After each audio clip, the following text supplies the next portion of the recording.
Hello बच्चों, so let's see the question. यहाँ पे क्वेश्चन में पूछा गया है फाइंड आउट इनकरेक्ट सेंटेंस। सो दिए गए स्टेटमेंट में से हमें गलत स्टेटमेंट बताना है। सबसे पहला जो स्टेटमेंट है उसमें है parenchymatous tissue have intercellular space. सबसे पहले यहाँ पे क्या करेंगे, पेरेंट काइमेटस टिश्यू के बारे में बात करेंगे।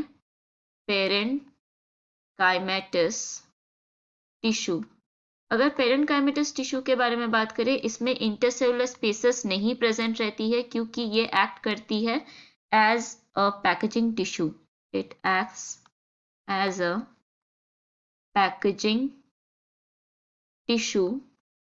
इसीलिए क्या होती है कि इसके बीच में कोई इंटरसेलुलर स्पेस नहीं प्रेजेंट रहती। इसका मतलब सेल सब के बीच में कोई स्पेस नहीं प्रेजेंट रहती है।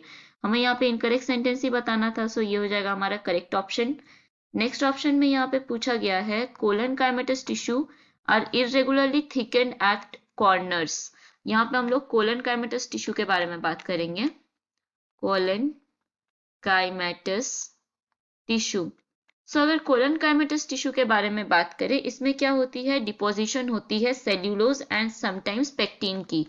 There is deposition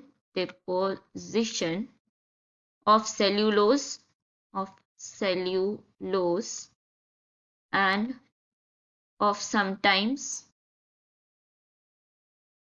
pectin. कभी कभी सेल्यूलोज की लेयर पाई जाती है और कभी कभी पेक्टिन की। तो इसीलिए इसमें क्या होती है कि ये जो डिपोजिशन है ये कहाँ पर होती है, एट द कॉर्नर्स, उसकी जो सेल की कॉर्नर्स है वहां पर पाई जाती है। इसीलिए क्या कहा गया है कि ये जो टिश्यूज है वो इरेगुलरली थिकेंड होती है एट कॉर्नर्स। ये स्टेटमेंट करेक्ट है, सो ये हमारा आंसर नहीं होगा। नेक्स्ट स्टेटमेंट में यहाँ पे दिया गया है apical and intercalary meristem are permanent tissue. ये जो स्टेटमेंट है ये गलत है क्योंकि जो एपिकल एंड इंटरकैलरी मेरिस्टम है इससे प्राइमरी टिश्यू बनती है, तो ये परमानेंट टिश्यू नहीं हो सकती है। तो ये हो जाएगा हमारा करेक्ट ऑप्शन क्योंकि ये एक तरीके का इनकरेक्ट स्टेटमेंट है। नेक्स्ट फोर्थ में यहाँ पे दिया गया है meristematic tissue in its early stage lack vacuoles. अगर हम लोग बात करें इन अर्ली स्टेजेस क्या होता है, in early stages of meristematic tissue they are rapidly dividing. ठीक है, अगर हम लोग मेरिस्टमेटिक टिश्यू की बात करें, ये क्या होती है, they are rapidly and very actively dividing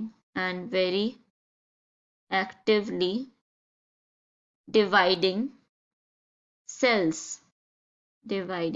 जैसे कि मेरिस्टमेटिक टिश्यू है, सो इसमें क्या होती है, रैपिड सेल डिवीजन देखने मिलती है। एक्टिवली डिवाइडिंग सेल्स प्रेजेंट रहती है एंड एक्टिवली डिवाइडिंग सेल्स में वैक्यूल्स नहीं प्रेजेंट रहती है। That are actively dividing cells, they have no vacuoles. तो इसमें क्या नहीं रहती है, वैक्यूल्स नहीं रहती है क्योंकि जो एक्टिवली डिवाइडिंग सेल्स है उसमें वैक्यूल्स एब्सेंट रहना चाहिए। सो ये जो स्टेटमेंट है ये करेक्ट है, सो ये हमारा आंसर नहीं होगा। तो करेक्ट ऑप्शन यहाँ पे कौन सा मार्क करेंगे, option A that is parenchymatous tissue have intercellular spaces and C that is apical and intercalary meristem are permanent tissues. Hope you understood it well. Best of luck, thank you.